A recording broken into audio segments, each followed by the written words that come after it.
You're muted. I'll make the motion to waive the policy for the DMV background check.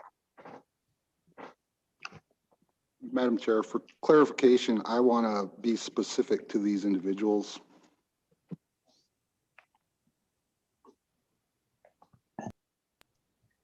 For these two specific positions. Okay, we have a motion by Lynn.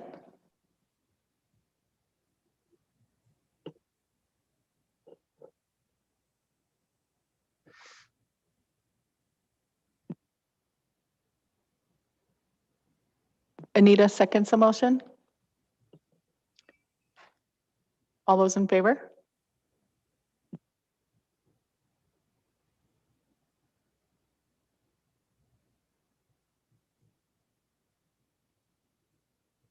Opposed? Mike, Sharmel, Fred, Ellie, Bing, Martin, Carol, and myself. Motion does not carry. Okay, thank you, personnel.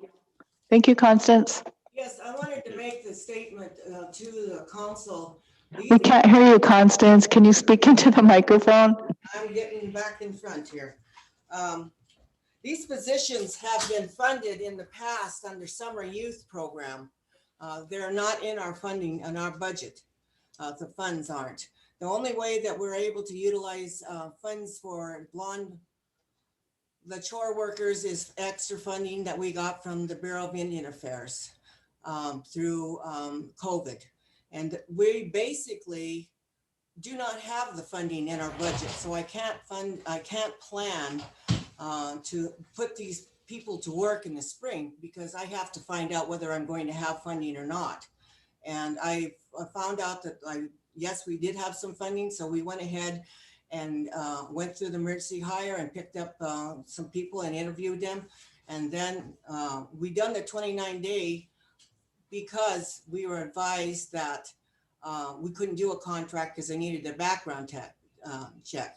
My understanding at the point was that we've done it before where we had done a 29-day emergency hire until the background check was finished. And then we went ahead and done a contract.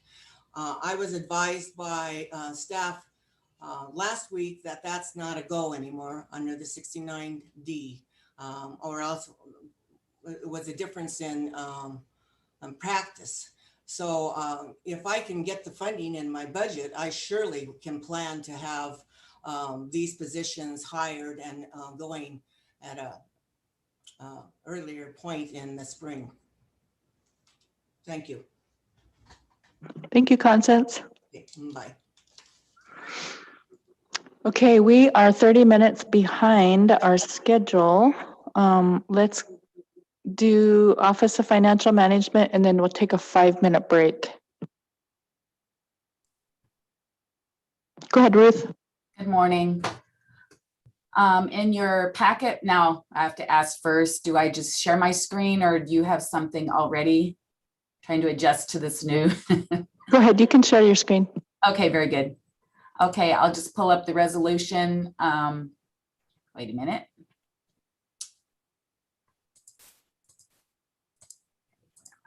Okay, share my screen. There it is. Okay. So modification 5 to our total allocations. The previous allocation was approved at just over 236 million. And we're now revising for additions to contracts and grants. That's our largest addition. You'll see that that total by fund in that column is 45.6 million. And the very first line, government services, that's representing the almost 39 million that came forward for the Treasury ARP funding.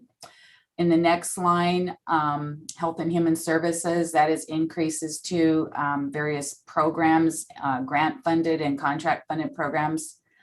Education, that is representing increases in funding for Twiga River School. 1.1 million of that is from Treasury, or excuse me, from American Rescue Plan as well.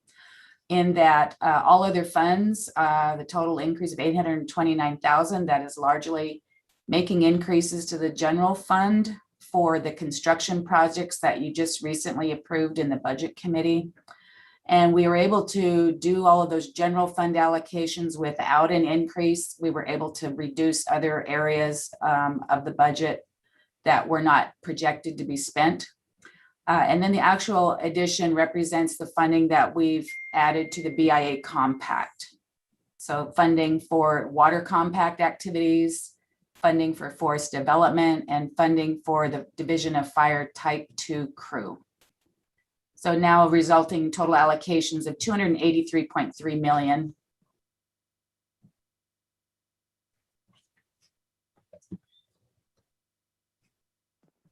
Okay, I would entertain a motion to, go ahead, Martin. Oh, I'm sorry.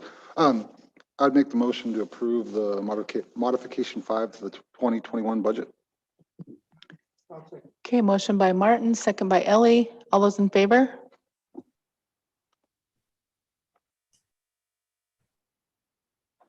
Motion carries unanimous. Thank you, Ruth. Thank you. Have a good day.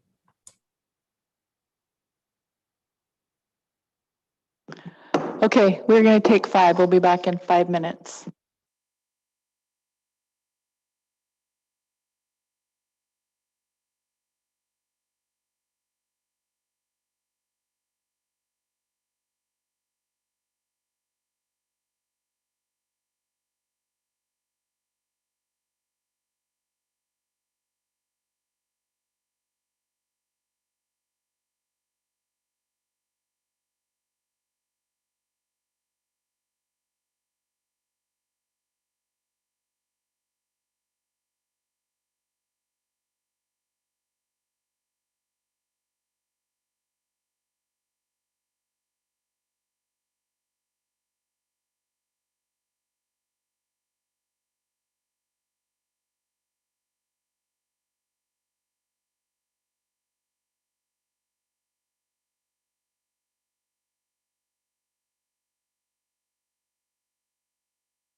Okay, we'll call the meeting back to order. Next up, Randy Ashley, page 13 in the packet. Thank you, Madam Chair. This morning, I am bringing in a request to do a submittal for the Volkswagen settlement. It is the Appendix D6 form designated beneficiary for participations notice. This form notifies the trustee that the CSKT is offering to participate in the final round of funding. As council might recall, I was in last year and we did a similar activity, and we're ultimately allocated $424,000 to do eligible mitigation actions under the Volkswagen Settlement Fund.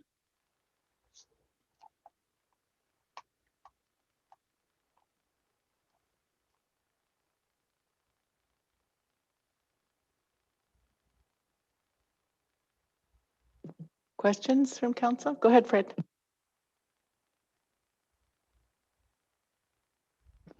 Well, I'll make a motion authorized to proceed. Motion by Fred, second by Mike. Questions? All those in favor?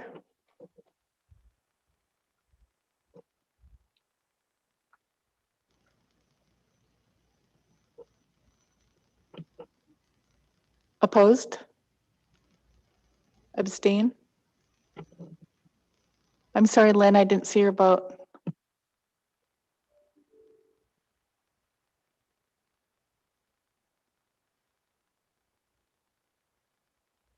Let's show Lynn out of the room. Motion carries. Thank you. Thank you, Randy.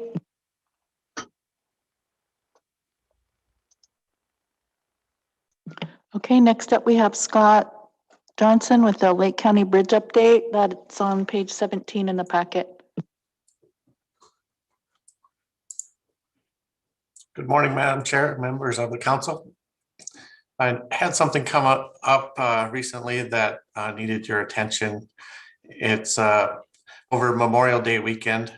The county bridge on St. Mary's Lake Road across the Dry Creek Canal started to deteriorate on the edge.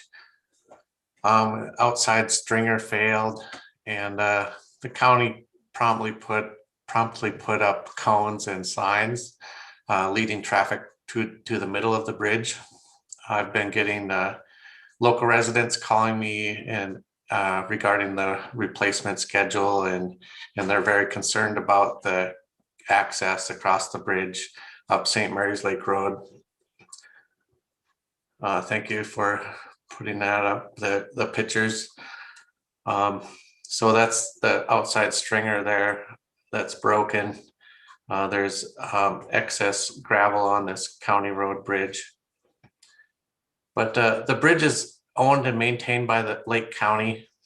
Replacement of the bridge is included in the tribe's tribal transportation plan as a project under designed by CSKT. The design and environmental documents are about 90% complete.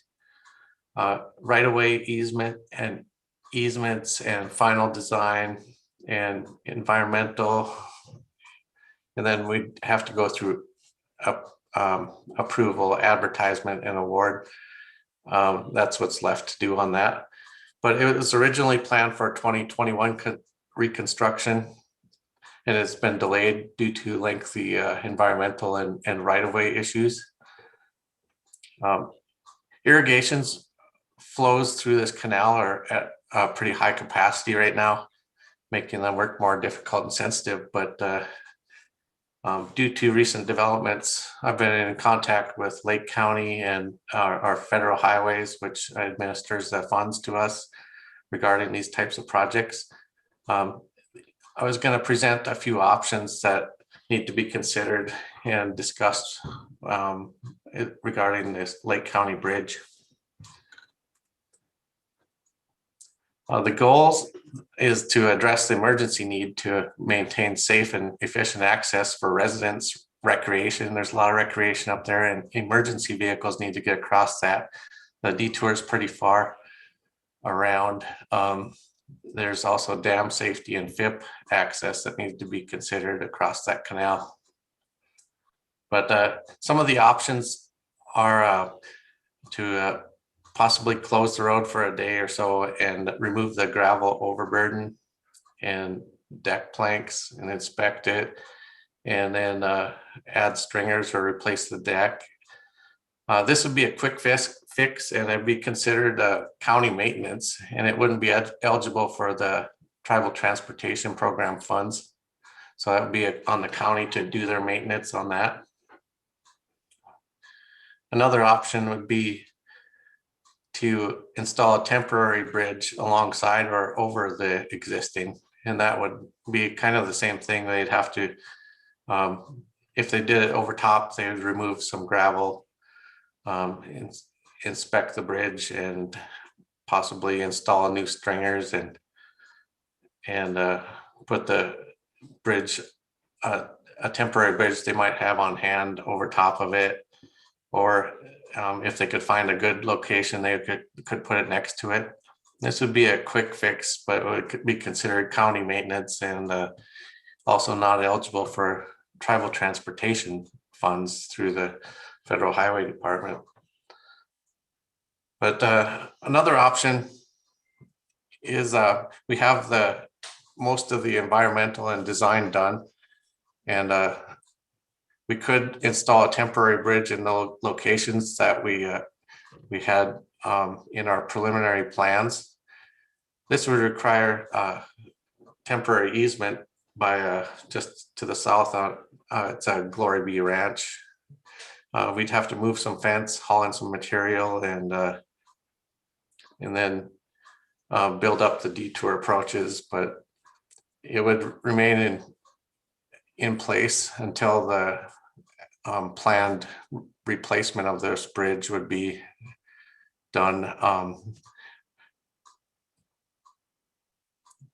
It would require procurement of a contractor to do this work. I don't think our crew has the time this summer in an efficient manner to do this work. But that's another option that would our tribal transportation funds could be used for that. I've checked with our contacts at our Federal Highway, which administers our BIA funds through the tribal transportation program.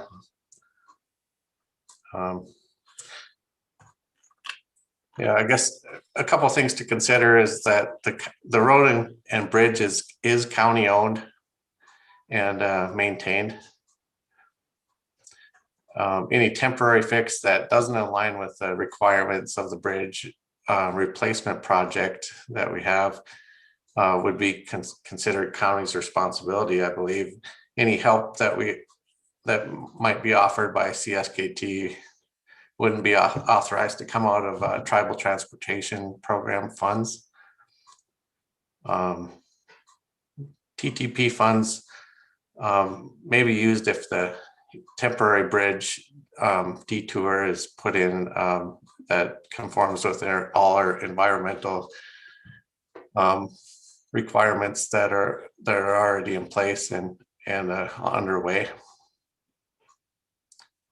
To do the full replacement as planned, that we anticipate the earliest possible construction would be mid-October due to the design, right-of-way acquisition, environmental, and then we have advertising award and other submittals. So it'd be the mid-October is the very earliest we could do the bridge replacement as planned.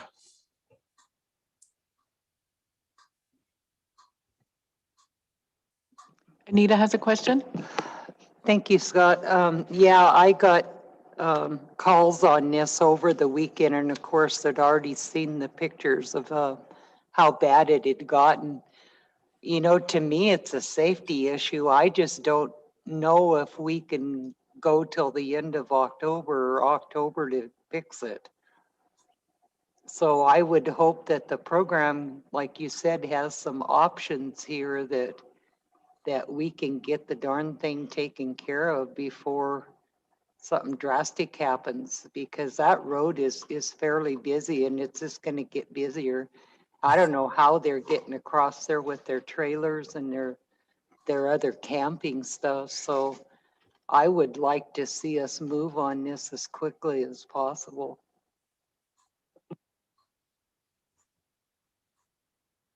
Ryan, did you have anything to add? I just had a question for Scott. Scott, could you tell us what would the timeline would be for option 3 in terms of actually getting the temporary bridge out of there and in place? I think it would be a good 3 weeks at least.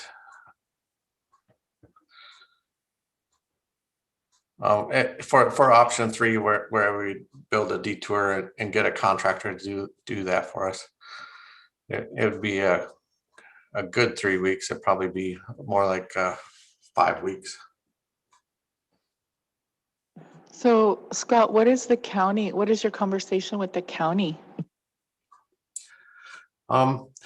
They have some ideas, but they are, I believe, waiting for our decision or your decision on any responsibility that the tribe might take on, even though it's a county bridge. They're I think are looking for some help. Right now, they don't have anything underway as far as a fix for this.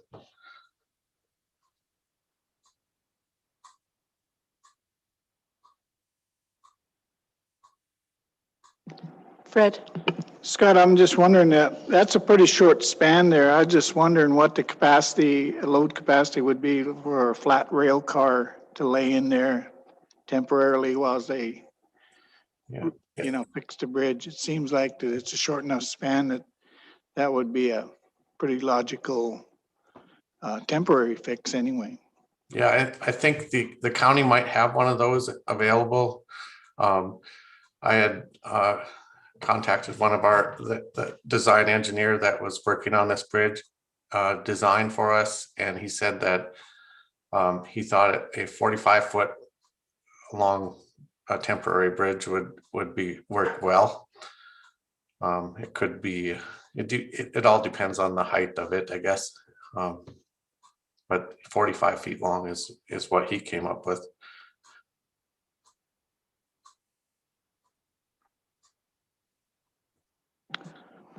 Martin? I guess the safety issue, I think, is something we really need to discuss. The last time we left it to the county's hands, they just put some 2x4s inside of a culvert to fix it. So I think that we should be very proactive in just getting this done as quickly as possible and not wait around for the county. If they're giving us the go ahead to fix it, let's just get it fixed.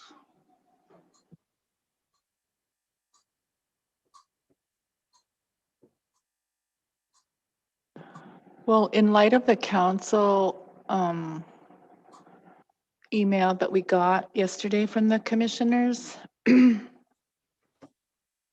guess I would like Ryan to comment on that and how it affects this bridge. Yeah, so I think the council all saw yesterday, we received a letter, I guess a copy of a letter that was written or signed by 2 of the 3 county commissioners, stamped by the 3rd, directed to the Montana Attorney General, Austin Knudsen. It raised a couple of issues, but one of the primary issues raised in the letter was this bridge, and raises the same concern that the county has raised on numerous occasions, and that is that somehow the passage of the federal water settlement changed ownership and responsibility of bridges and culverts within the footprint of FIP that are owned by the county.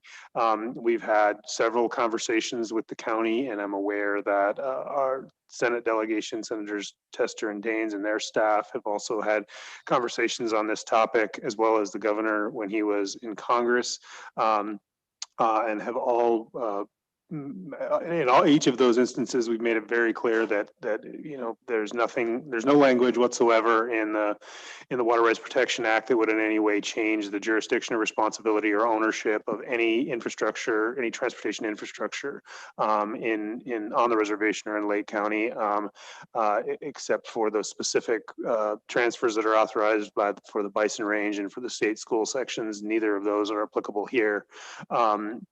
In the letter, the Lake County Commissioners indicate that we'd had a meeting on the bridge that Councilman Charlotte was speaking of at Mulman Pass, and that meeting included the Lieutenant Governor and a representative from and then the Director of Indian Affairs for the Governor. We had that same conversation again. We explained the situation to the county. They said, "Oh, that was the first they'd heard of it," which was clearly not the case, because I had personally explained this situation to them several times. But they did ask to have a follow-up meeting where we would sit down and discuss and kind of provide an overview of what's in the act and how that relates to the county's roles and responsibilities. And we indicated that we were more than happy to do that. The chairwoman, I think, understood that they were looking to schedule that sometime in July. But this letter that was sent just yesterday seems to throw us under the bus for not having gone up and explained the same thing over to them one more time. On its face, the letter doesn't do anything other than whine about a concern, but I think we suspect that the intent was to ask the Attorney General for an Attorney General's opinion, which would give an opinion on the state of the law on their questions. It wasn't well written and did not specifically ask for that, but we, I guess, have to assume that that's what they're asking for. I have conveyed a copy of the letter to Senator Daines and Governor Gianforte's office. Was in the process of sending it over to Senator Tester and Congressman Rosendale's office, but just hadn't got a chance to because this issue has been coming up so quickly. But at least initially, I think both the governor's office and Senator Daines' office view this issue sort of the same way I do, that we've had this meeting, we've had this discussion, we've told you what it says. There's nothing in the bill that could possibly lead to the conclusion that you're looking at. But in any event, we still have a bridge that presents a safety issue and a transportation issue. I think as Scott mentioned, the bridge serves residents, recreationalists, people out seeking timber, hunting, fishing, subsistence activities, as well as emergency service vehicles. But it also is a bridge that accesses, the Natural Resources Department uses to manage the resources, including the fisheries resources in that pretty critical area where water is moved from the Jocko over to the Mission Valley. And it's also used by the irrigation project, the FIP employees who run the project. So it's got a pretty significant depth and breadth. I think the situation here is that it's unfortunate that the people who are responsible ultimately for the bridge are seeking to somehow duck their responsibility because of a misreading of a fairly clear federal law. That all being said, at the end of the day, this bridge was in the inventory. It was set to be prepared with TTP funds, and we have the authority going forward, though not yet the ability yet, to use settlement funds for the repair, reconstruction of this bridge. So I think we have the opportunity and have had the intent to do work on this bridge. And the real question is how to handle the sort of immediate situation where it's going to be closed. As Scott said, it's 3 weeks before they can get in there with a temporary bridge. There's no other source of funding, established source of funding other than the TTP and the settlement. And neither of those sources could be used to do any quick fixes, such as removing the gravel or, throwing a railroad, a rail car over the top. Now we'd have to go to the 3-week route. And I think that's kind of where the bottom line is. I mean, we can continue to try to have productive dialogues with the counties, however futile that may be. But in the meantime, I think we've got to kind of think through what you want to do in terms of the options. And really option 3 is kind of the only one that we have control over, where we're not, where you're not being asked to use tribal funds to do the work. Thank you, Ryan. Fred? Ryan, what I was envisioning is not overlaying a rail car over the top of it, but alongside of it. So that way you could still have access while the bridge is being worked on. That's what I envision. Yeah, I mean, there's a little bit of I guess there's a tech, if the county does it, they could do that. If we do that as part of our, and Dan or Scott, jump in here if I'm saying this incorrectly, but if we do this as part of our overall reconstruction of the bridge using tribal transportation program funding, we can't just go drop something down. We've got to follow all of the federal specs required for temporary bridges, as well as how we construct it. So if we do that with that source of funding, that's going to take us a couple weeks to get that up and running. I think Scott said about 3 weeks. If the county were to find a bridge and throw it down there, they could do that sooner. But that's not to say we couldn't with their permission. We just wouldn't be able to access tribal transportation funding for a duct tape job, I guess, basically. If that makes sense. We've got strings attached to the money is basically the issue here. Yeah, if anybody's got the letter, you could put it up on the screen. I don't have it with me. The county letter? Yeah. Go ahead, Martin. Any other thoughts? I mean, Scott or Dan, if you guys have any thoughts on Councilman Matt's question, and if I misstated the answer. Go ahead, Fred. Yeah, there again, I've been over that bridge thousands of times, and it just doesn't seem like it's even a 40-foot span. And what I envision is a rail car laying alongside it. It just seems like it would be something that could be done pretty quickly, and it would solve the issue of access. Until it just seems like such a, I don't know, maybe I'm too simplistic in my solution, but. Pragmatic, you're too pragmatic. That's too practical. If I could, yeah, I think the county is very good at maintaining bridges. Well, they're good at little fixes like this, and they could do it quickly and make it work.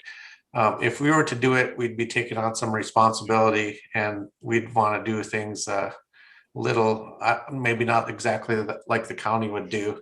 So I think that's where it's at. If you want it done quickly, we'd somehow get the county to do it, to maintain their own bridge and get something put in there. If you want it done a little more, I don't know what you'd say.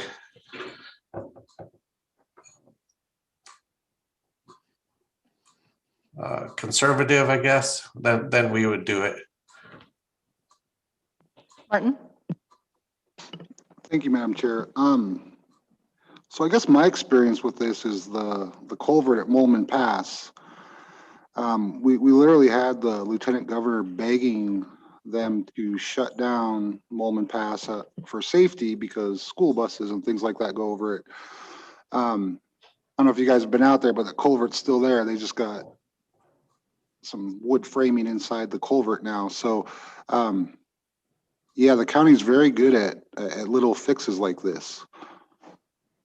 My other question is, if they're seemingly giving us these bridges and the land associated with them, let's have them draw up a contract and we'll take them. So maybe send that offer to as a response to them. If they don't want them, we'll take them. And I think we could do a very good job of managing them and maintaining them on our own reservation. Anita? Just a quick comment, and it worries me about putting it off on Lake County too, because look how long it took them to do Dublin Gulch.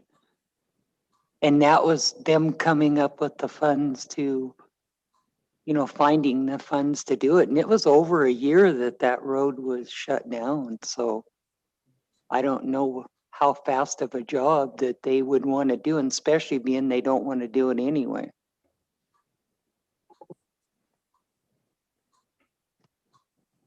So, go ahead, Ellie.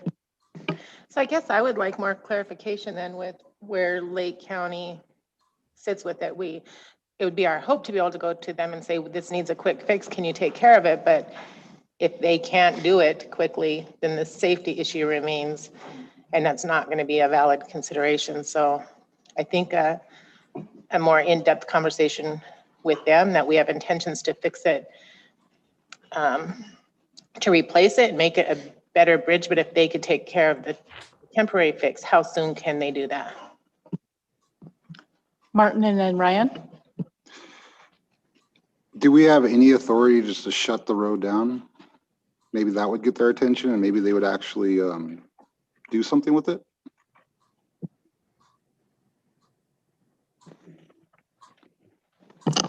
I didn't have any. Oh, Charmel. I'm hesitating to even engage in this extended aspect of this conversation, but it's so troubling to be, kind of back in the stance with the county regarding this type of an issue when, they seem to be continually upset that the tribe exerts our authority, our sovereign authority within the boundaries of our reservation. And yet when it comes to something like this, where there are probably numerous taxpayers using that road and other roads, and as they state in this letter, they want to basically abandon their responsibility on all of these roads that have any irrigation infrastructure crossing them. And I don't know what that inventory looks like, but it would be interesting to get an idea of which roads those are, how much taxes are paid for the maintenance of those roads, and whether or not they would prefer that the tribe collect the taxes and take the roads, under our own inventory. Because it's not just about the bridges and the culverts, these are passages for taxpayers, and they seem to be absolutely not concerned about that if there's any opportunity to fight with the tribes.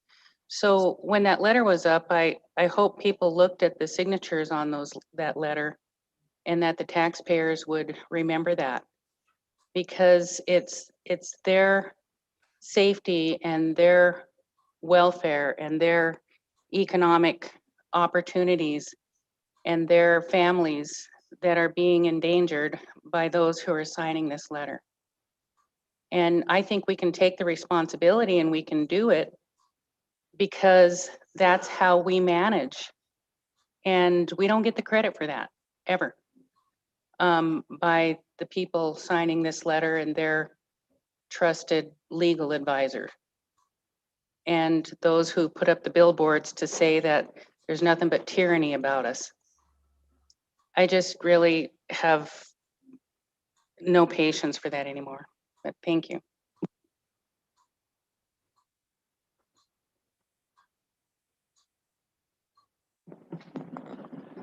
So this was for information only, not action.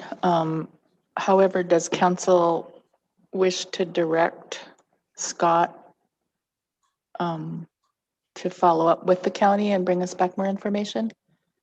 Yeah.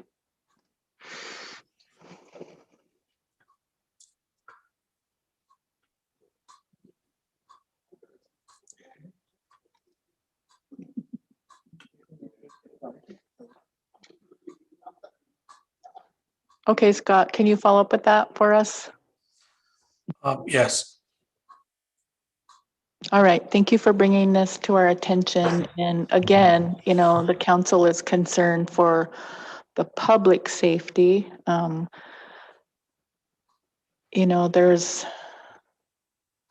one way in to the Jocko from that side, from the Mission side, and one way out. We were having an early fire season. Thank goodness for the rain these last few days, but it's a pretty critical issue. So we look forward to your report back. Thank you, Scott. Thank you.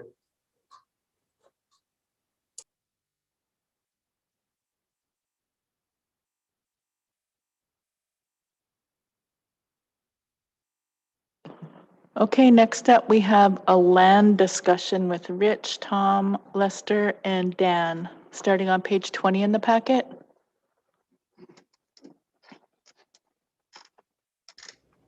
Thank you, Madam Chair. If you go back to last week, it looks like we're waiting for Tom and Dan to join us.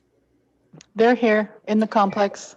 So I'm going to let those two start the conversation with you. Thank you. Good morning, gentlemen. Good morning. One housekeeping item, Madam Chair, I will be able to do that 2 o'clock call. Yes. Yeah, problem. So we're here to follow up on the discussion last week on the issue of providing additional enforcement for actual and perceived violations on landscape by non-members. Also, the conflict of space, lots of visitors, and space conflict with tribal membership using their own resources. So they are mixed, they're combined, and so wanted to talk about the enforcement aspect of it. Our law enforcement for the game wardens, that budget has been financed through the permit licensing completely. So the revenue from the license sales funds the game warden program. We also, to expand that, when there was lack of funds in the past, we were able to do a creative solution to that. And for the first time in the history of hydropower mitigation, we were able to, because of threatening endangered species and restoration activities, we were able to tie on 2 funding positions out of our mitigation fund to provide for game wardens.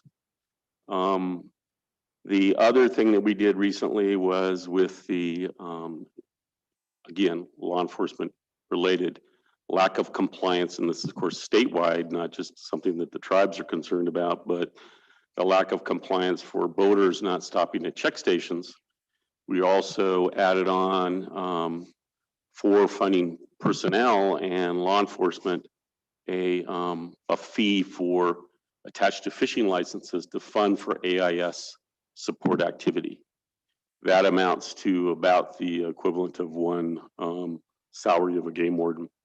And we've assigned a game warden when possible to provide that check station stop drive-bys, to do that security for us.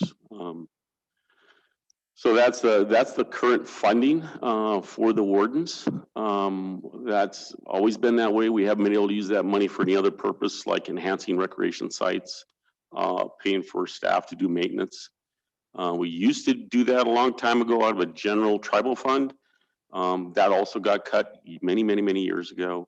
The Wildland Recreation Program is basically funded out of BIA compact funding. And the other replacement fund we use for them is the dam mitigation. And the dam mitigation funds is for those recreation sites associated with the impacts of SKQ Dam. And it focuses primarily on the lake and the river and providing access to the lake and the river. We have stretched that a little bit in the past, but that's where that funding comes from. So with that, what we wanted to do was let you know what it would cost for adding an additional full patrolman, a game warden. What that cost is, some of it is a one-time cost, like buying a vehicle. You do overtime, have to replace that. Gearing them up. Dan has put together that budget for you for your consideration. And as far as we're concerned, and is that we would take any additional staffing that the tribal council could come up with money for law enforcement, just hands down, just no question about it. There probably is an upper limit, but certainly any additional staff would be would improve patrolling and compliance.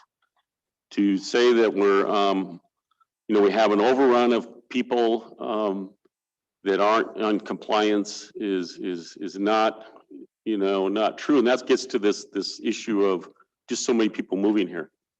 There was a great editorial in the Missoulian by George Osensky a couple of days ago. And so we're seeing it all over. You know, you've seen it with talking about Lake County a moment ago, how they've even changed how you can go register and title a new car. They had to change their operation because there's so many people moving here. And so that conflict of space, they may all be legal. They may all have their rec permits and their, you know, fishing stamps or whatever their appropriate stamp might be to accompany them to be legally trespassing on our property and engaged in fishing or bird hunting. But it's simply that perception that I cannot go do what I normally do because there's too many other people there. And so in dealing with that, when we drafted, we could forecast this, you know, years and years ago. So when we wrote the new forest plan, we call it new, but we exercised this exercise nearly 20 years ago. We were looking at how we could deal with that aspect of conflict. How could we create more primitive areas just for our own tribal members? Why is it that the person in Polson, Montana, in order to get that solitude, you know, go to a high mountain lake, go do whatever they like to with just their family, not have to worry about Missoulians or Californians or whoever they might be, and they don't have to drive 150 miles round trip to get there, or 100 miles round trip. Could it be something closer to where they reside? And so that was, it's called providing recreational opportunity that's diversified. It's a standard, it's called recreational opportunity spectrum. And so we followed that template to look at the aspects of the landscape that we own and how we could provide that information or that opportunity for the membership on their own property. So in the forest plan, we suggested in that, and we called them cultural use areas, representative sites around the reservation where we would close those. We would try to button them up, try to be able to police them in a very logical fashion where there's not a whole bunch of roads coming in. It's hard to do it. We want to try to focus on one ingress and egress road where you hopefully don't have the problem of you just talked about where the bridge goes out. But certainly, how could we do that in a reasonable fashion with maybe gate guards and like the South Fork? So that was another strategy. So Lester has that for your consideration. That's another part of the information we've provided you. And then the last part is, let's look at what these users are. And I know that there was a perception that when we did the COVID closures last year, that there would be an increase in income. Well, what you have before you is two different permit years, and one before the COVID and then one during last year with the COVID.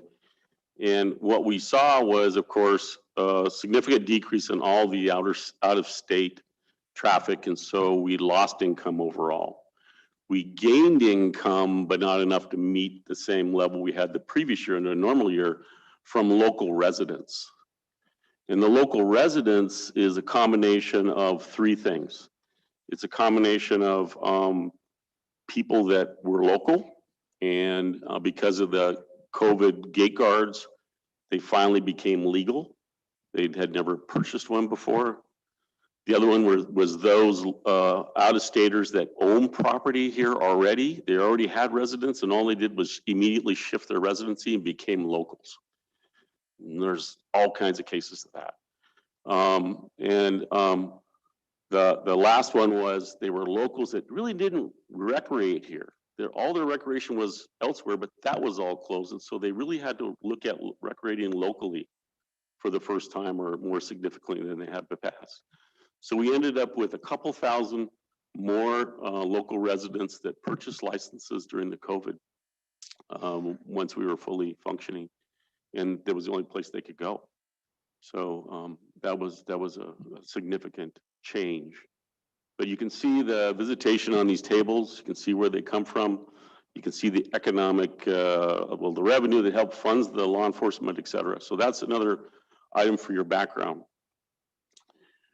I can let Lester describe some of the other things, but I just wanted to say one thing for you, and it's been a while since we've gone into larger closures. Over time, we did the South Fork closure goes way back to the first tribal council. It goes back to a long time ago, and providing that solitude. And it was a conflict over Missoulians, basically, coming up Placid Lake, coming up the backside.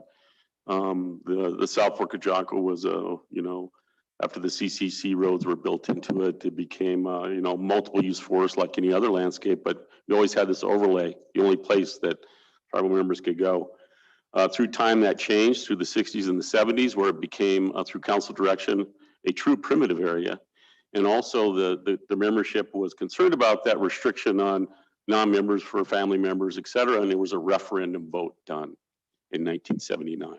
At that same time, the folks in the north end of the reservation were concerned about having their own secluded area also, and the Lozo primitive area was voted on for a closure on top of a landscape that was multi-use. And so that was created at that time also. As time went on, we did add on to the South Fork Jocko, the whole Jocko face where Dancing Boy is, because there was a massive timber sales proposed there, and that became a vote for the membership. It was a straw vote to add that additional 17,000 acres to the South Fork primitive area, and it was voted on and supported by the membership, and so it was added.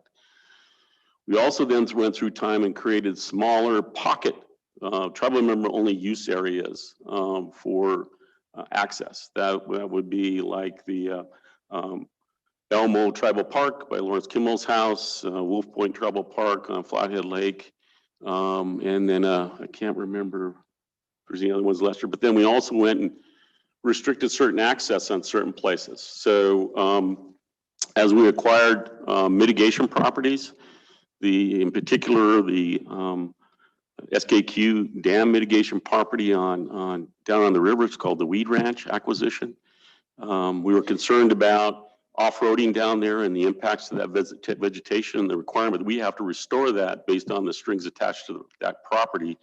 We restricted that property to vehicle use to landowners only, that being tribal members. So the general public could no longer drive into that landscape. And that was to protect the habitat. That's another form of a restriction that's newer that's been put in place on the landscape. So those are all types of different closures. I've heard different tribal council representatives say, well, we should start big and work small. Let's identify first through a strategic planning effort those places we absolutely are required to through attachments to the land, or just simply there's too much public ownership nearby, or roads or things of that nature, and allow those to be open to the general public through licensing, and then just work your way out from there. And that's another way to do a planning exercise for restrictions. I think that is a critical element that we're at today, that more so than the actual law enforcement. Once you create a restricted area, you have to have that compliance. You have to have that law enforcement to back it up. But I think for the membership, that's a lot of the complaints that the tribal council hears. We've always heard them in the past, and it's at some level with nobody really anticipated that the growth would be this fast in such a short period of time, in a few years, from climate change refugees and COVID refugees moving here. I certainly didn't know that the COVID thing would force that many new residents or that much use here. So it's a good time to talk about it. In our annual regulations, when we restrict fishing or bird hunting, it's a process that goes through that Reservation Fish and Wildlife Board that's pursuant to our cooperative agreement with the state of Montana. And so it's a process through that we would close fishing in certain areas, but it becomes a de facto exercise if we've closed all the access to get to the fishing hole or get to the stream. But it's still a process that we would need to go through.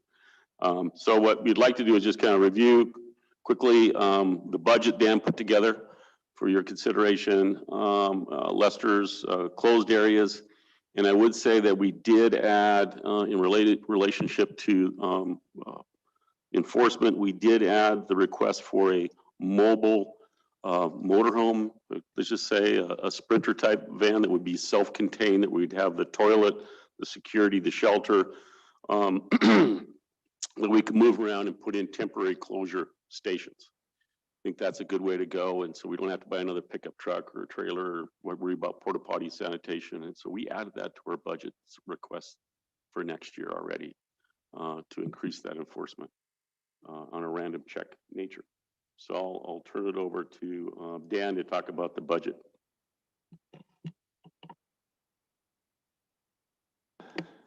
It's been a while since I pushed that button. Thank you. Good button to push. Yeah. So first of all, what I wanted to do is kind of explain where we're at in the Fish and Game office. We have nine personnel now. We have 9 wardens. We just hired one who starts Monday. He is hired for the bison range duties. Right now, what I did is I split up the reservation into thirds, and the remaining 7 guys cover those thirds. So, for example, if you split the reservation right down the middle and then right at Pistol Creek, straight across on the Mission side, there would be the east, west, and then the south side. Okay. Wardens Parker and Burke, they do the west side. And then Alexander Payton and Tom Haynes do the south side. And then Couture, Walker, and Fenton do the west side. And the west side is our busiest side. It's got the McDonald Lake Mission Dam, the entrance into St. Mary's, and whatnot. So on a good day, we have 3 wardens working, 1 warden per section. However, those wardens also request PTO just like every other employee.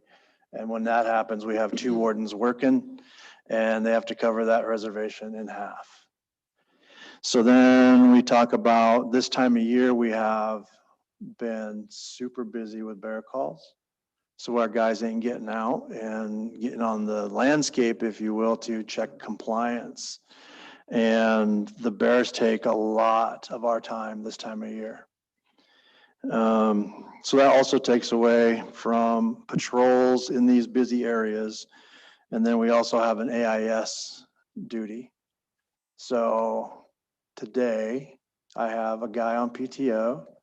I have 1 guy on AIS and 1 guy covering the reservation, and I'm here. So there's days like that, and then there's other days where there's 4 of us working.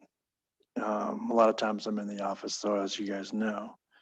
So I put some numbers together as far as like what would be ideal for us to cover a lot of different things. The number I'm going to tell you is going to sound like, oh my goodness, because what I did is I included the lake and the river, which we get 2 patrols on the river a year.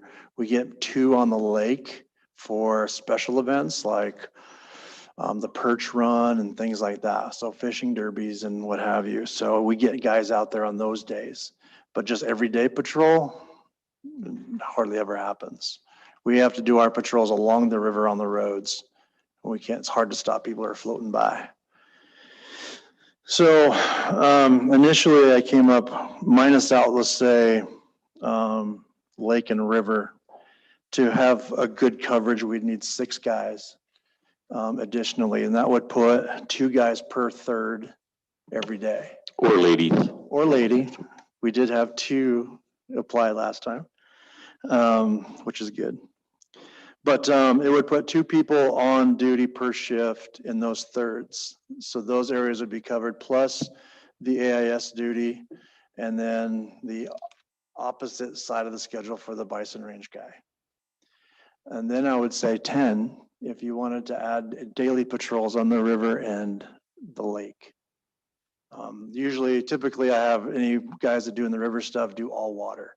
So if it was something at McDonald Lake, they have the boats and the stuff to get out there and handle whatever the issue is. So those are just some of the numbers. Right now, my budget is I've only had 8 guys since I've been here. And all my capital equipment, all that type of stuff is all issued. So when I say 6 guys or 10 guys to cover all this area, it is approximately 115 grand to start. That's new trucks, lights, sirens, guns, training and duty gear and uniform. I mean, all of it. That's the start. Is 115,000. After that, it's just wages and maintenance. It seems like a lot when you think about that, and you think 10 people, that's $1 million, you know? And but that gets all the people out there and gets us some serious coverage, which we have not been able to do.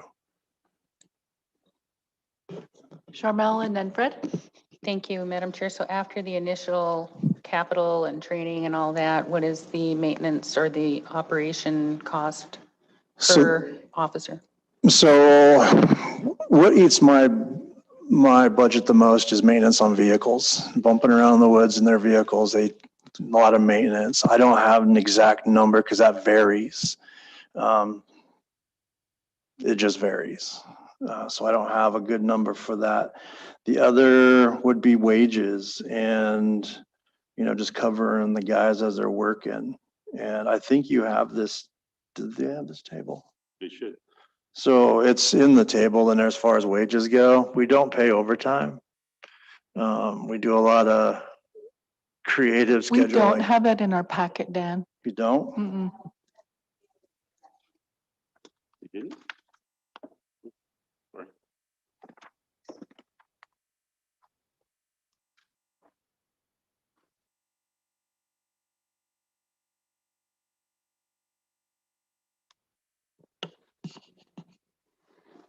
Madam Chair, it's got 48,000 for 48.5 for wages.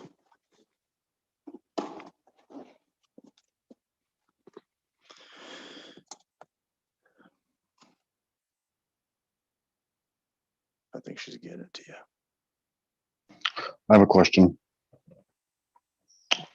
Fred and then Len.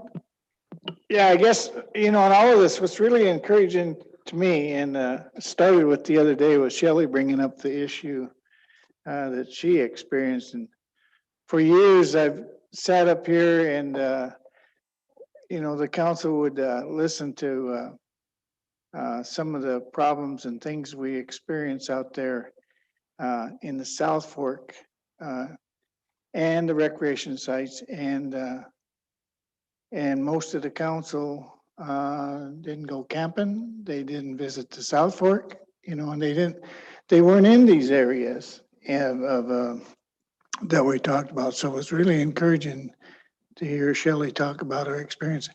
And then I chimed in, and 2 years ago was the last time I went camping.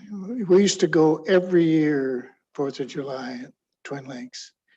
And then it kind of got overcrowded. So then the last time I went was 2 years ago, and I actually had to camp on the dike there by St. Mary's because all the campsites were filled.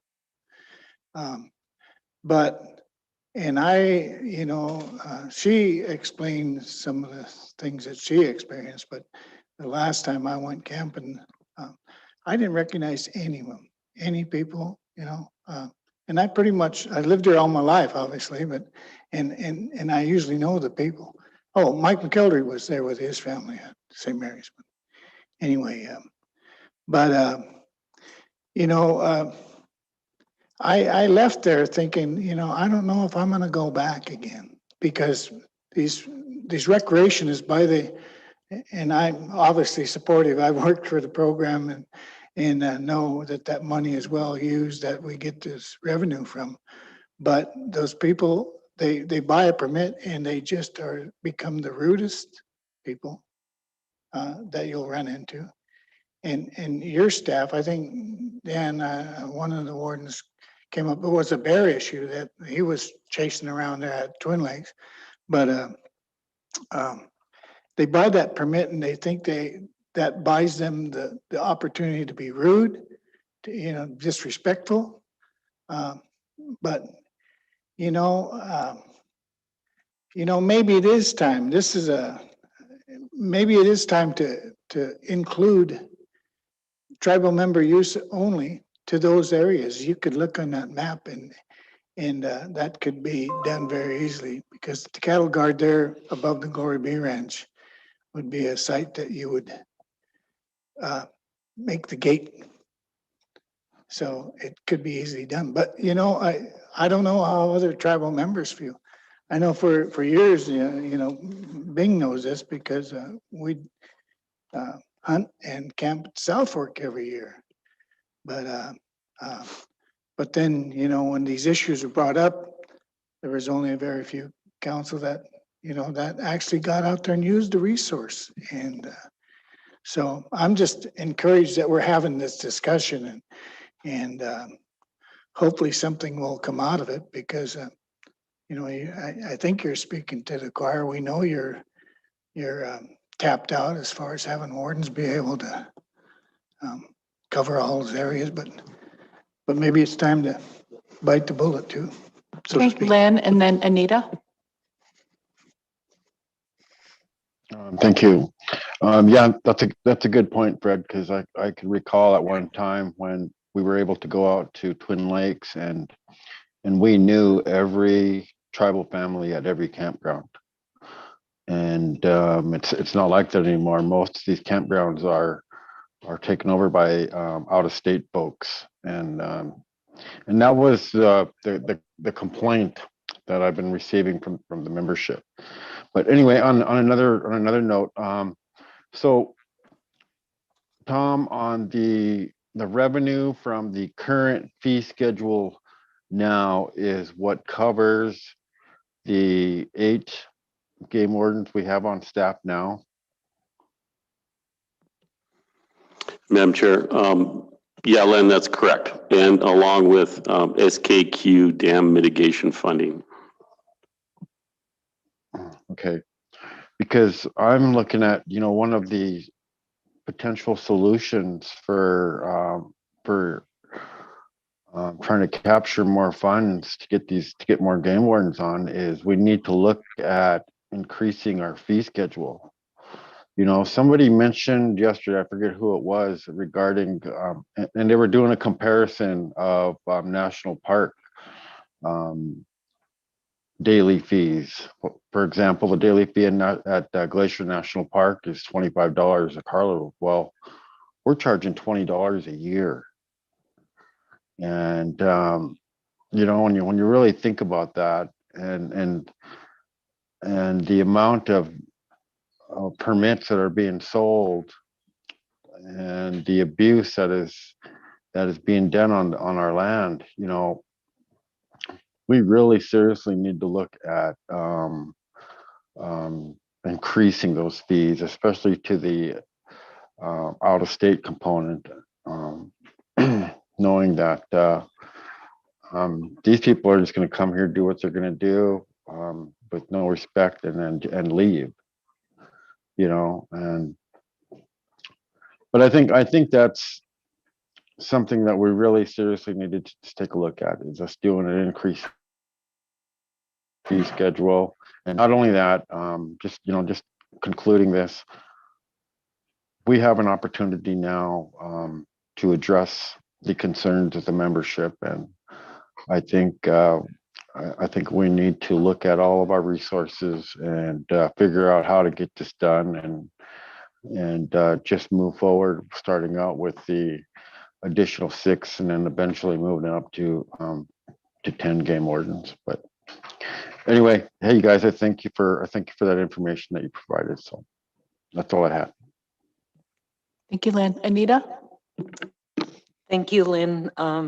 You kind of stole my thunder. That's where I was headed to. I know the last time we talked about increasing funds, Myrna Dumontier was up here. And, I said at that time, we needed to raise it up there. I don't know if we could have a staggered schedule you know, for individuals who actually live here, but out-of-staters and others. And I've said it all along, I mean, $22 for a whole year. And as Councilman Tutti said, they just go out and they do what they want. You know, they got away with it and now they're coming back. And we see it even in the posts in Facebook where people are out cleaning up the dump yards that they have left. You know, that's additional money and cost. But, you know, to put 10 game wardens on, I'm all for it. I mean, we got to do something. And Fred talked about tribal council getting out and enjoying the resources. Last time I tried to go to the river, every time I'd put my feet in, a new boat would come up and I'd have to get up and move to let them load their boat. You know, they went down there and tore up that river as a boat launch. And then the tribe went down and refixed it. Well, they just took their backhoe down and did it again. I mean, they have no respect. And to me, that's all we have left. And I think the tribal membership feels the same way. It's time to put a stop to it. If they don't respect it, you know, shut it down or charge more or something to where we've got some kind of enforcement to get out there and get it stopped, because we can't replace it. That's it. So, you know, if you guys can come back with some options on what a person could charge and what the revenue, and it could go toward more game wardens and enforcement and equipment.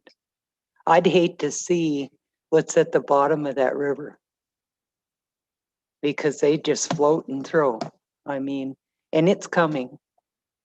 You know, as it warms up, we're seeing more and more traffic. But I would support you guys in any way that we could.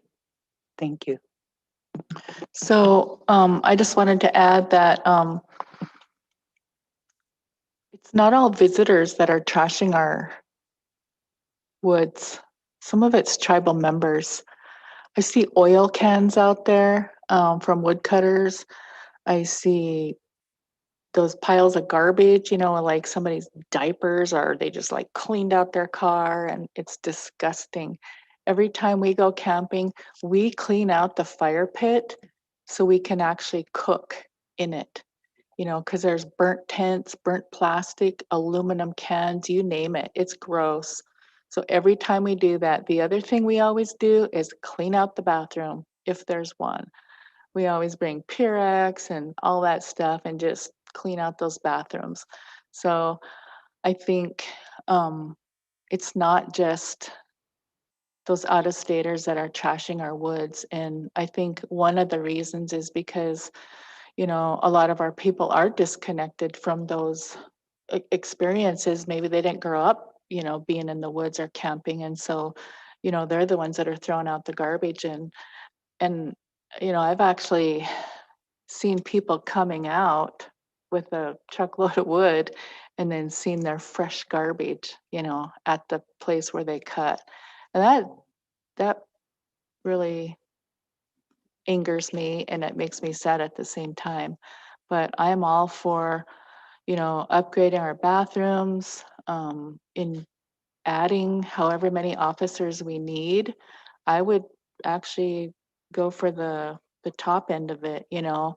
The current permit prices are like one night stay in a forest campground, you know, and we're just letting people just, you know, ruin our, like Anita said, that's all we have left. And these are really sacred areas to us.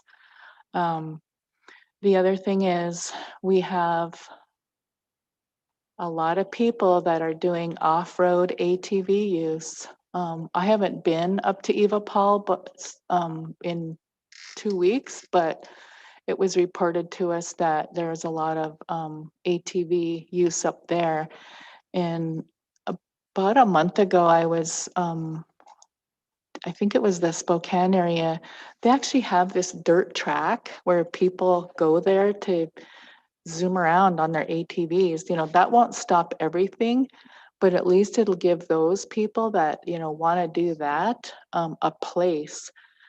but our tribal members, last year I drove by Hungry Man's camp and there was a big family there. And I can't remember where we camped, but you know, later that morning they took off on their four-wheelers and ATVs and hopefully they stayed on road, but I don't know. So we have a lot of issues out there. And so whatever we could do to help compliance, I think this council's in full support of that.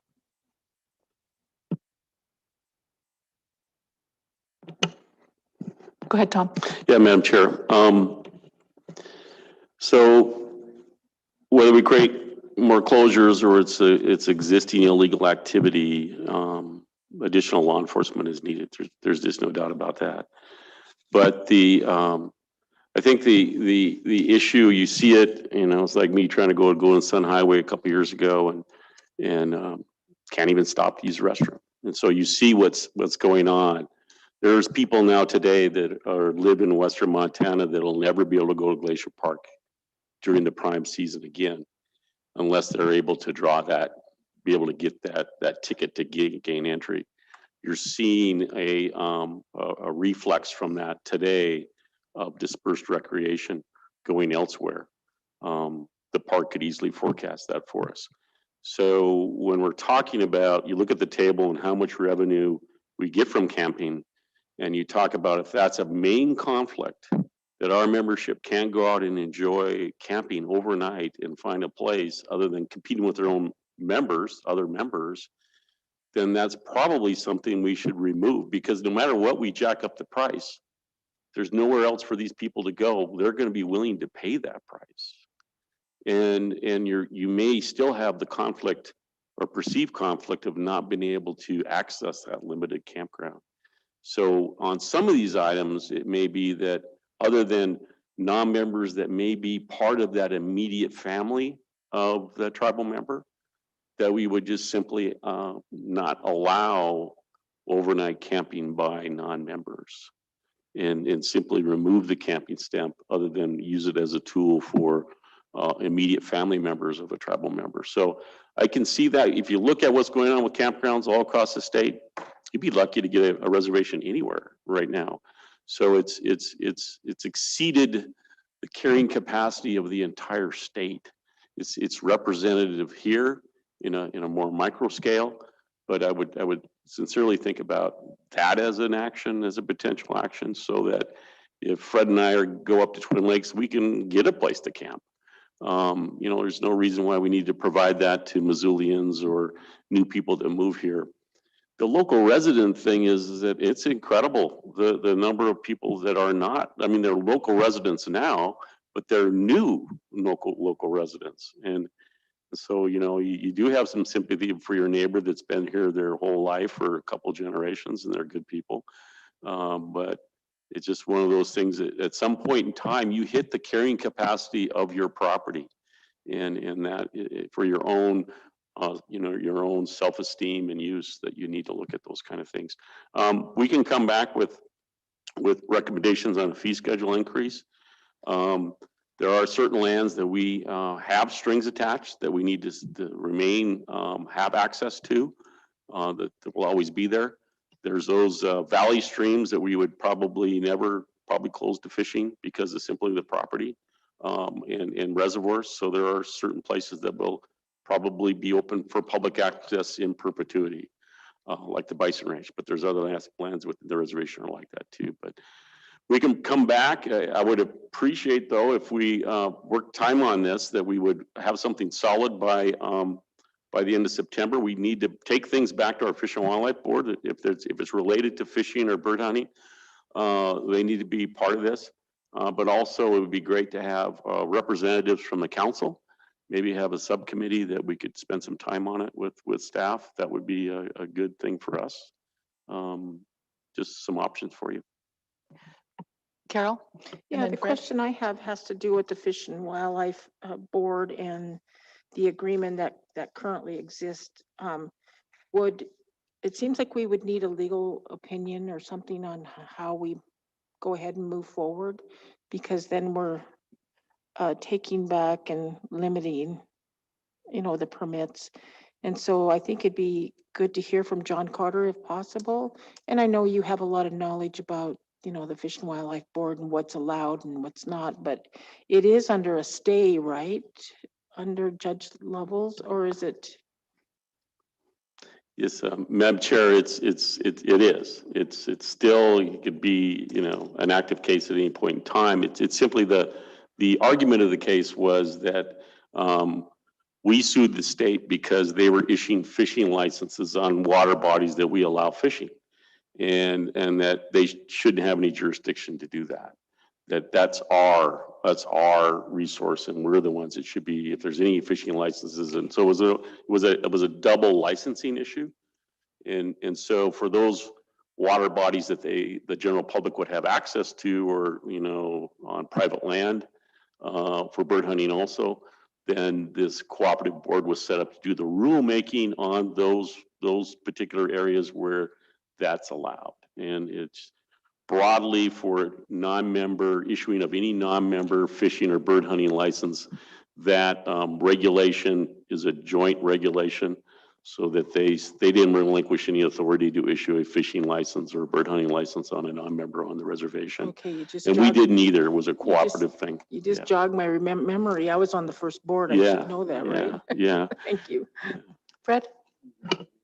Well, there again, Madam Chair, this is something that, you know, obviously really touches, and Tom, and all you guys sitting at that table know this, you know, for 40, 50 years, you know, I've camped at Twin Lakes almost every year on the 4th of July. And I'm not speaking from, you know, this year, I am the choir. And when I left there 2 years ago, and I questioned myself driving out of that canyon, whether I was gonna go back there. That's really sad. And again, I just say it's really nice to see like Shelley and Ellie and you know, I know Bing's goes to South Fork every year, and you do too, Dan. I mean, you know, I would be in favor of charging that $25 a night for camping, you know, rather than a year, or just close those areas out. You know, I should not be coming out of that canyon thinking that I'm not gonna go there, because for one, I can't find a place. For two, people are so distracted, and it's the ATVs too. Actually, one of the ex-wardens, I'm not gonna mention any names, but part of their party was zooming up and down on that, and I had to go out and kind of chew on them and say, slow down a little bit from the dust. But anyway, but it's just, you know, becoming such a bad experience for us, for our membership. It shouldn't be.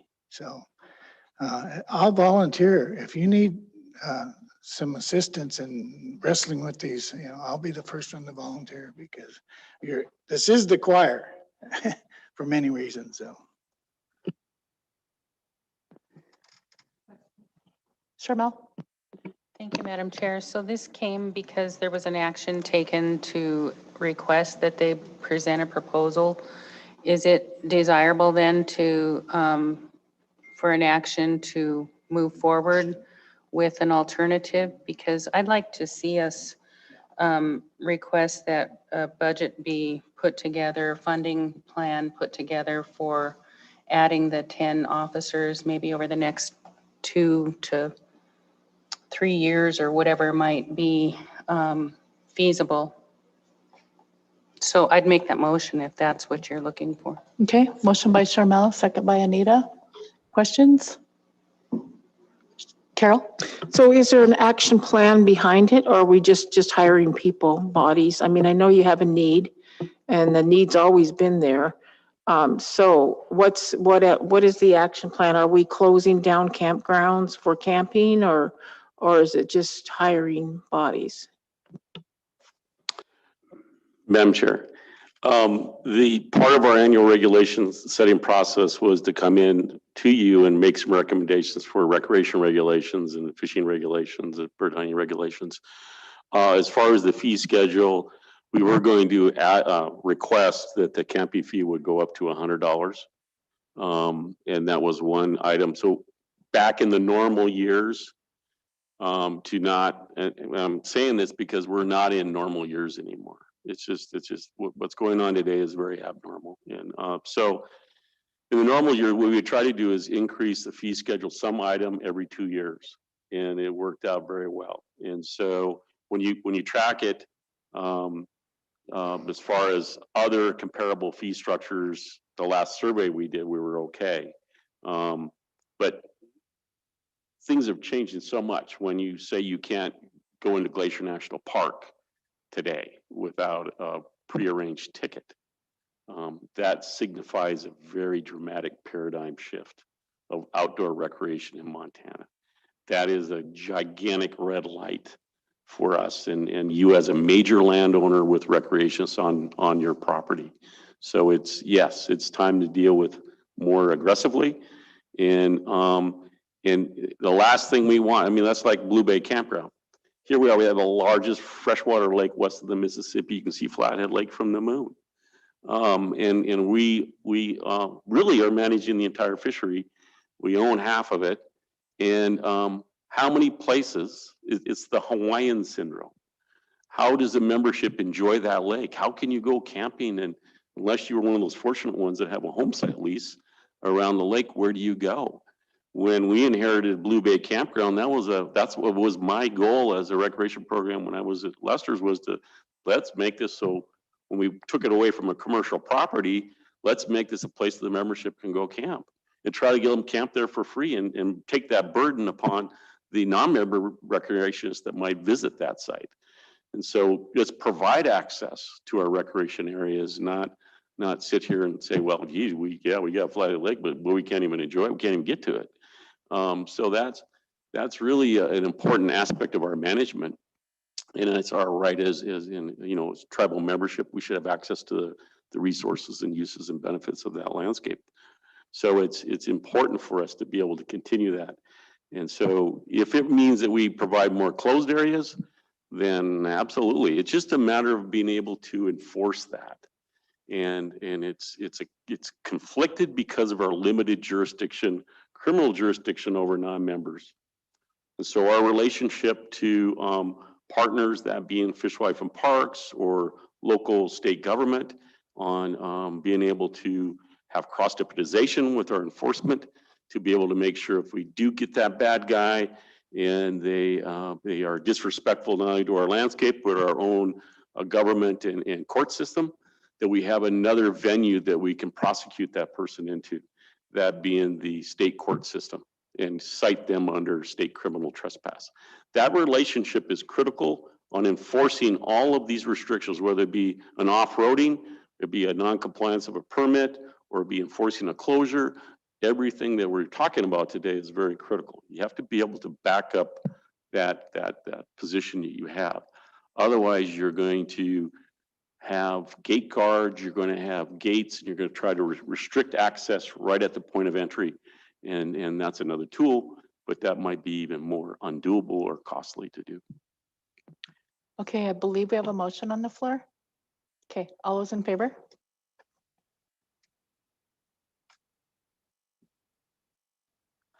Motion carries unanimous. So we're asking for an action plan, which would include fee schedule options, game warden coverage, potential closures of different areas, maybe even an increased fish wildlife parks presence. I mean, I don't know how that works, but I think given the, like you said, the huge change with the climate change and COVID refugees, and seeing what national parks and state parks are undergoing, I don't think this is unreasonable for those people that live within the reservation that might think the tribe is overexerting themselves. Just wanted to make that statement. Go ahead, Lester. Thank you.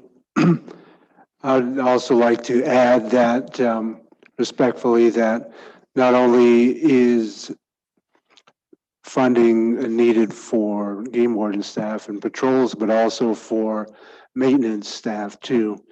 You're talking about wildland rec and taking care of these places. And Shelley, we're certainly grateful and understanding that people, and we try to educate people that their own personal responsibility on taking care of these places. We do that with the river honoring and the youth that going into that you're going to have an impact on a place. It can be a good impact or a bad impact on where you go and what you do, whether the type of setting is wilderness, primitive, or backcountry, or commercial places, and Blue Bay included, that what you're going to do is going to have an impact to the resources there. So it can be a good one or a bad one. We're trying to educate them on keeping it in good shape for the next people that come along behind you. And as far as maintaining these places too, like Tom had mentioned, our budget had been slashed considerably over the course of the years, down from over 250,000, I think, down to under 100,000. So we lost all of our staff time that we had for going out there and taking care of these campsites. So we had at least 5 technicians that were funded for 6 months that we could send out there and take care of it. And also, thanks goes out to DHRD and the summer youth program that they run. So without them, we wouldn't even have those extra bodies, between 5 and 15 summer youth workers that we'd have for 6 weeks during the summer to go out there and help maintain these sites and maintain the trails out there, the 100 miles of trails that we have to take care of, as Fred knows how much we have out there. So getting to every place throughout the summer is difficult for us. Again, part of our funding coming from the dam mitigation and our responsibilities and requirements for those areas has kind of been carrying the weight of that. So if there's a potential to include money, again, not only for just manpower, human power, also toilets, yeah, St. Mary's, Twin Lakes, those toilets need to be replaced. Those cost $15,000 probably a piece to have them replaced per unit out there. Another issue we have a hard time is getting them pumped, is because we can't get the business, the vendor, we can't find any vendors that will go out and do that. They're also shorthanded. The one tribal member vendor that we do have to get out there and do it. So also there's the funds needed, for those commercial services too. So there's a need also for our program to help pitch in and maintain out there. So something for you to consider. Thank you. So Bing brought this up last week as well. We were talking about, the need to improve those. So can we include that in the action plan? Charmel?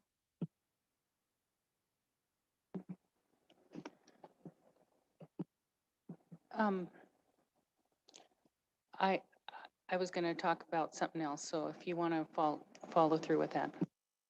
So do we have a consensus to include those costs in the action plan as well?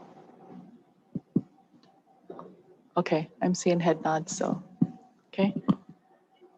I think Rick was wanting to add something. Go ahead, Rick. Thanks, Madam Chair. I was just going to say, I think the vast majority of this can be handled through the budgeting process. One of the things, I think council's given enough clear direction to present a plan that is going to address the needs as the staff sees them, if I could shorthand it. And so I would suggest that Tom and his staff do that. And it's an opportunity to ask for everything you need, and then when we consider it, I think having all of that information there is appropriate. But I just wanted to also point out that this is, we're slipping a little bit into budget committee types of conversations, and would just recommend that we look at all of that before, because it is true that budgets have been flat, but there's also factors behind that that I want to make sure council considers as they go forward. Thank you, Rick. Sharmel? Thank you. I just wanted to ask Tom if your department has received that report on the villa sites that the legal department provided to us. The villa site access points. If you would ask for that, and I think that'd be something that I think we should talk about. As you were talking about access to the lake and so I forth. have. Okay. I haven't responded back to legal. Well, I would like to know in a separate meeting, I guess, what we might consider with those. Okay, very good. I'm marking this day on the calendar. Thank you, guys. Go ahead, Ellie. Tom, you mentioned that you might want some council participation in some of those meetings, and I would love to participate. Yeah. Yeah, thank you. I would, that would be greatly appreciated. I know that Fred and Bing are always interested in this kind of stuff. So I assume they would be, but thank you. Well, we'll try to set up a planning meeting for it. And one of the critical things on prohibiting something for like camping would be the immediate family members, how that affects our membership generally. And so that's a delicate matter in trying to make that to be, something that would be easily accepted would be maybe our biggest challenge. Thank you. Okay, thank you, guys.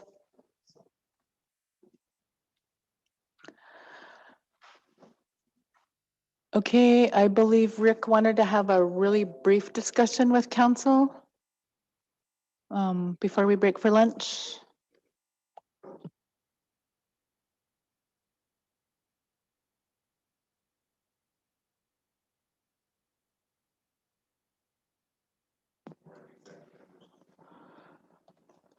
Did you want to do it at the end of the day? I'm sorry, I didn't hear you. Sorry, I forget that I speak in whispers.